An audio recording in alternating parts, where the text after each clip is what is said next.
Welcome to TSAT. Today I am going to discuss about the technologies of disaster management. So, in this case of technologies of disaster management, for example, mapping is a technology of disaster management. In the case of mapping, as I have specified, zoning is more important here. So, to know the way the disaster is impacting a region, we need to have an idea or to the extent where the disaster is impacting. The map gives you a clear-cut idea, an area which is being impacted, which is not going to be impacted by a specific type of disaster. So, in this context, because in this proactive regime, we need to prepare certain thematic maps in terms of a theme representing a region which is being impacted by a cyclone, a map individually identifying a region which can be impacted by earthquakes, a region which is being impacted by drought, a region which is being impacted by floods. So, on this basis, when you have got different variant types of maps, what happens is the administrator will be having an idea very clearly that what are the regions being affected, where certain kind of activities need to be done, mitigative activities need to be done to avoid the disaster. The mapping helps a lot. When these maps are being made, supplied to the public, or when they are being relayed in electronic media, what happens is many people will be aware of the disaster management, so that what are the areas where we can use for more human habitations, or what are the areas need to be avoided to avoid these kind of dangerous consequences, where mapping helps us in this process of zoning. Next technology is aerial photography, pre-disaster and post-disaster conditions. So, here aerial photography, you might have observed in the news bulletin that the chief ministers and the prime ministers traveling in a helicopter observing the inundated, impacted, vulnerable region. The reason behind it is one must be able to estimate what has happened, to what extent people are being affected, what is the loss of a property, what is the loss in terms of agriculture. For this, we need to have an aerial photograph. Now, there is possibility of doing this kind of photography not only with these kinds of helicopters or aeroplanes or drones. Nowadays, we can have an aerial photographs with the help of satellites also. So, in this context, when you are comparing a region before the occurrence of a disaster and after the occurrence of a disaster, this gives you a clear-cut idea to the extent being impacted. So, this is being made possible with technology, having an aerial photography. Communication is one such technology which I have discussed with you in the previous session, where you must have a kind of communication mechanism which will be working even during a disaster. The example which I have given to you is a satellite phone. Even though the existing infrastructure fails, the satellite phones will be working because they are directly linked to the satellite. So, a satellite phone is an alternative mechanism or a technology which is helpful for the purpose of communication. A radio, which is also a traditional technology, is further serving you the existing requirement, because radios transmission doesn't require a kind of antenna. Directly, the ionosphere, a layer in the atmosphere, can act as a reflecting layer for transmission of radio signals. So, these are some communicative devices which help you in disaster management. Logistics main idea is to make the essential service and resource available to a region when the existing type of transportation mechanism fails. The aim of the logistic is, under any circumstances, the essential goods and services need to be made available to the vulnerable population, is the aim of logistics, by using alternative transport mechanism, as I have specified in terms of using helicopter, drones kind of transportation mechanism when the roadway fails due to earthquakes. Epidemiology is the study of diseases. So, one need to know the prognosis of a disease, means the way a disease progresses. So, the corona spreads in terms of a first wave, second wave, third wave. So, understanding the way a disease spreads is an epidemiology, or understanding the different stages of disease in an individual, the different kinds of symptomatic characters on the basis of which diagnosis need to be done. So, the specific act can be taken, or kind of medicines at a specific time need to be used to save ourselves. So, epidemiology is studying about diseases, whether it is been caused by a virus or a bacteria or a fungus or any other factor, and taking necessary steps when you have got specific knowledge. Yes, corona is being spread through air, so we are using mask because we have got the knowledge about the way it spreads. So, when the knowledge of a disease is aware, the necessary steps need to be taken will help us to avoid the disease. So, this is all about epidemiology, knowing about the diseases, treatment, medicines, etc., so that we can save ourselves. Next, disaster preparedness. As I have discussed in the previous sessions, you need to have certain prepared mechanisms, storing medicines in advance, having alternative transport systems, having legislation is a preparedness, prepositioning personal forces is a preparedness. For example, concentration on vulnerable sections. So, in this case of disaster preparedness, a region which has been impacted by inundation, or a people or an age group which has been impacted, you must be able to identify so that you can minimize the loss of life and property. That is what concentration on a vulnerable section is a preparedness. Mitigation of disaster management is made in two ways. One is structural and the second is non-structural mitigation. So, in the process of mitigative measures, when the classification is being asked in terms of mitigative measures, you must be able to differentiate between structural mitigation and non-structural mitigation. So, here in this case, to make you understand what is a structural mitigation and you know what mitigation is. Mitigation is certain steps which you are going to take before the occurrence of the disaster and after the occurrence of the disaster to minimize the loss of life and property. So, in the case of structural mitigations, for example, there is a mechanism or a way of construction of buildings which are earthquake proof buildings. Means even though there is an earthquake, certain constructions can resist the impact of an earthquake.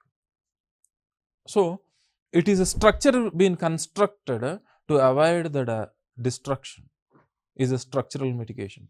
For example, you have got old structures which have been constructed without following any earthquake proof measures. So, what you need to do when you have already constructed? In this context, for example, take the case of public buildings like hospitals or public hospitals or schools, municipal buildings, etc. They can be fortified. So, fortification means adding additional columns at the ground floor or strengthening the columns by supporting a horizontal or a 45-degree angle support concrete structures to the main columns, so that the strength of the building increases, so that you can avoid or strengthen the building to collapse, avoiding collapsing of the building. For example, to avoid floods, percolation tanks, when it is being mandatory to all the buildings in all the metropolitan cities, when it is being mandatory, what happens is, when the percolation tanks means the water which is being precipitated due to the rain, when it is not being connected to the drain sewage, when it is being connected to a percolation tank within the building at the ground level, what happens is the water will not get into the drainage and the water will be percolated down into the ground, so that it has got a double-edged advantage. One is it increases the water table, avoiding drought. The second is urban flooding can be avoided, because when there is a cloud burst, the volume of water precipitated is so high in a very short duration, where the sewage will not be able to accommodate the precipitated water leading to flooding of urban habitations. So, percolation tank is a structural mitigation. Fortification of the world buildings is a structural mitigation. Having a new construction technology is a structural mitigation, which are being made mandatory in terms of a legislation. And non-structural mitigation is a legislation. So, for example, certain rules and regulations need to be followed is a non-structural mitigation. For example, during disaster, the kind of rights available to the citizens vary. Is a law being made? So, here in this case, you do not find any kind of structure, a law where the citizens of a country need to behave accordingly during a specific condition.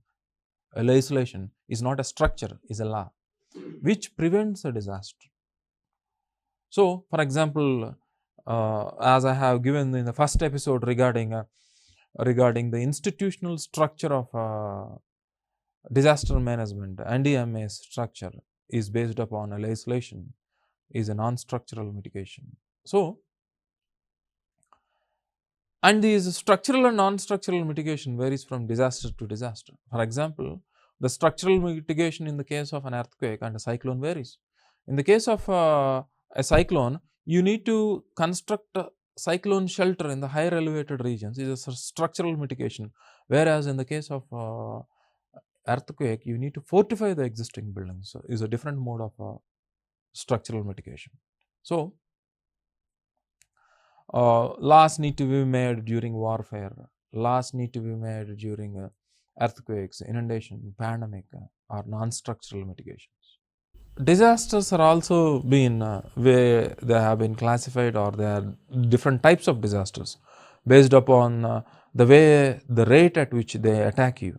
For example, rapid onset disasters. For example, without any warning, if an incident or a hazard happens all of a sudden, leading to a lot of destruction, is being described as a rapid onset disaster. For example, an earthquake happens without a warning. When a disaster happens slowly without any kind of noticing you, gradually, for example, drought is not a rapid onset disaster. This happens slowly over a period of time with the decreasing in the availability of amount of rainfall to life forms. So, a drought can be given as a classic example of slow onset disaster. Earthquake can be given as an example of a sudden rapid onset disaster. So, this is how even disaster types can be explained. So, there are different sectors in disaster management. So, what are these different sectors in disaster management need to be managed, and what are the different sectors which are being impacted because of the disaster? These sectors are being divided into direct and indirect sectors, because when a direct sector is being impacted, the effect on you will be more and you will be directly impacted. Whereas in the case of indirect effect is not so direct, and the impact to an extent will be little bit less when compared to direct. So, for example, health directly impacts you physically, housing directly impacts you physically, agriculture, the availability of food is being impacted, economic activities, social sector, when you lose a job, where you have observed this in this pandemic. So, these are a social sector is family, many people died, the head of the families died. So, because of this reason, there is the structure of the family itself is being destructed because of these disasters. So, because when we lose a member in the family, the structure disturbs in the case of these disasters. So, these are direct sectors: health, housing, agriculture, economic activities in terms of the jobs, and social sector means in terms of society, family is a social sector. So, these are direct, these have got a direct impact on us. Apart from this, in the case of urban settlements, for example, indirect impact in terms of transportation, lifeline like power or hospitals or critical facilities, when they are being impacted, indirectly we get impacted, but to an extent we will be able to survive for some days without this. But direct impacting sectors, survival itself becomes a question. That is the fundamental difference between these sectors which are direct and indirect. After understanding this mechanism, there is a mechanism to prevent disaster and there is a mechanism to mitigate. Mitigation, as I have already mentioned the meaning, mitigations are a range of activities which are before the disaster and after the disaster to reduce the impact and consequences of the hazard is known as mitigation. So, what are these preventive mechanisms? Avoiding harmful phenomena and effects. So for example, cloud seeding, avoiding drought. So what do you mean by cloud seeding? Cloud seeding is a mechanism where you are spreading certain aerosols in the minimum available clouds to accelerate the rate of condensation. When the rate of condensation is accelerated, it leads to precipitation, means it leads to rainfall. So here, even though rainfall is not available naturally, you are able to create a kind of condition for rainfall to happen so that you can avoid a drought. So for example, silver iodide is being used previously. Now, because silver iodide is more costly as an aerosol to spread in the clouds available, bismuth trichloride nowadays being used because economically, when you consider, as far as investment cost is considered, silver iodide is highly costly. So what are you doing is, you are spraying these kind of aerosols or kind of dust particles in the clouds. As the dust particles increases the rate of condensation, means increasing the rate of condensation means converting the water vapor to droplets of water. When the droplets of water being formed are more, they collide with one another, which are suspending in the air, known as clouds, leading to increasing in the size of the water droplet, subjecting to gravity, leading to precipitation. So this is the advantage with cloud seeding, can avoid drought. So cloud seeding avoid drought. Land use pattern is a preventive mechanism. So land, depending upon the topographical features, a region might be a low-lying, a region might be faulted. So on this basis, mountain slopes must be used for a different activity. So a certain region can be used for an agriculture, certain regions must only be used for housing, certain regions must only used for industries. So to avoid pollution or to other disasters, etc. So the land use pattern need to be demarcated for these different kinds of activities which I have specified. Land use pattern, agricultural practices. So for example, using certain water conservative mechanisms like drip irrigation or sprinklers can avoid drought. Even though the average precipitation, the precipitation existing in this season, if it is less than the average, when you use a mechanism to conserve water, you don't experience drought because food will be available, employment will be available. So an agricultural practice using a different kind of technology like sprinklers and drip irrigation, water essential to irrigate an acre of land through canal irrigation will be sufficient enough to irrigate 10 acres of land, so that the agricultural production can be made more with a minimum availability of water. The change in the technology is an agricultural practice. The direction of plowing on the basis of the slope gradient of your plot being cultivated. So if the slope gradient is in one direction, the plowing must be perpendicular to the direction of the slope, so that weathering and erosion of the soil can be avoided, is an agricultural practice. Mulching is an agricultural practice. For example, adding certain dairy waste, domestic waste, adding certain coir to the soil increases the organic composition. With the increasing in the organic composition, the water holding capability of the soil increases. Increasing in the essential soil organisms which are helpful for the soil health. These are all different agricultural practices need to be followed by the farmer to avoid drought. So Pre-positioning supplies, which I have discussed. So, you need to place certain infrastructural mechanisms, food, medicines, vaccines, etc. in advance, and equipment. Predicting secondary threats. So, when there is a first wave, there is possibility of a secondary wave is a prediction. When there is a primary tremors, you must be able to expect a secondary shock waves. Is a preparedness predicting mechanism for an earthquake and a pandemic. So, one must have a predicting capability of different diversified disasters. We are able to predict a warfare with China. So, you have moved troops in advance to Ladakh and Arunachal Pradesh with the help of imaging of satellites by observing the movement of troops. Is a prediction mechanism. So, in this process of disaster management, there are certain phases which we need to follow in the disaster management. So, what are the different phases we need to follow accordingly to avoid these disasters? So, one is a preparatory phase. You must be prepared in advance. So, what is the preparatory mechanism we have got to avoid disaster? For example, we have got an organization. We must have an organization to avoid this. The organization which we have made is NDMA, National Disaster Management Authority. In the first part, I have discussed the institutional structure of disaster management is an organization. Because when there is organization, there will be coordination of action. When there is coordination of action, there will be a economy of resource. Resource will be better utilized. Saving of time will happen because of coordination. Coordination happens only because of organization.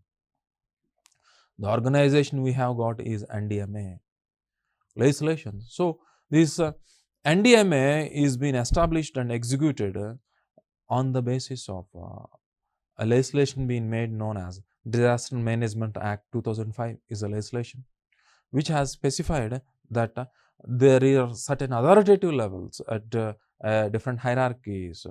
In this hierarchy, the way the executive need to act accordingly. Next, inventories. You need to store certain essential goods and services, transport them to the essential place is an inventory. Response plan. What to do for a cyclone, what to do for an earthquake, what to do for a warfare, etc. need to be planned. Warning phase. So, when you have predicted, you must be able to warn the people in advance. Is one of the major second phase of disaster response. So, when you are able to warn the people, actions can be taken in advance to avoid the loss. For example, prediction of a cyclone, estimating the region being impacted, warning the people and habitats where the coast is being impacted, making them to evacuate. So, warning phase is very important. For example, nowadays, new communication mechanisms of artificial intelligence warns the people through messaging to all the people to their cell phones is a warning phase with the help of technology, with the help of communications. Emergency phase. So, certain actions need to be taken after the occurrence of the disaster is an example of an emergency phase. For example, search and rescue operation. So, immediately when there is a communication available to you what to do after the occurrence of a disaster, you know the location where the disaster has happened, what you will be doing is a search and rescue where the people are stuck in an earthquake or a cyclone, etc. You will be able to identify and rescue them so that loss of life can be prevented. Medical assistance, the doctors, paramedical personnel need to be transported to that particular affected region. Communications, establishing alternative communication systems, temporary shelters, food and water supplies must be provided, especially in the emergency phase to avoid the loss of life. Rehabilitation. So, the people who have been subjected need to be cope up back to their original condition by assisting them economically, through psychologically protecting them, strengthening them, counseling them, These kind of rehabilitation means reconstructing a house back. If they are being affected in terms of health, if they have lost their limbs, etc., they need to be given certain support, artificial limbs, etc., prosthetics need to be provided so that they must be able to lead their normal life. That is what rehabilitation is. Bringing them back to their normal life. We shall meet in the next session in terms of discussing about different types of disasters. Thank you.